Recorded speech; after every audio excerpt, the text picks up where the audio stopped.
আজ বৃষ্টি ভেজা দিন, বাইরে বের হওয়ার কোনো উপায় নেই, তাই জানালার পাশে চুপচাপ বসে আছি। এভাবেই করে আজকের দিনটা কাটিয়ে দিলাম এবং অনুভব করার চেষ্টা করলাম একটি বৃষ্টিমুখর দিনকে। আজ মনে পড়ছে সেই ছোট্টবেলার কথা, যখন আমরা স্কুলে যাওয়ার 1-2 ঘন্টা আগে পুকুরে নামতাম এবং পুকুরে কলা গাছ নিয়ে পুকুরের এক প্রান্ত থেকে আরেক প্রান্ত দাপিয়ে বেড়াতাম।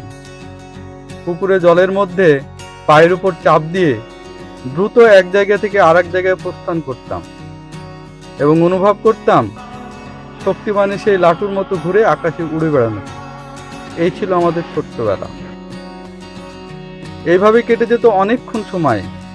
পরে বাবা মায়ের সেই ছড়ি নিয়ে পুকুরের পাড়ে পাড়ে তেড়ে বেড়ানো। পরিশেষে স্কুলে যেতাম। স্কুলে গিয়ে বন্ধুদের সঙ্গে পারলে যে বিস্কুট খেতাম, সেই স্বাদ আজও ভোলা যায় না। এই ছিল আমাদের ছোট্টবেলা। আপনাদেরও কি তাই?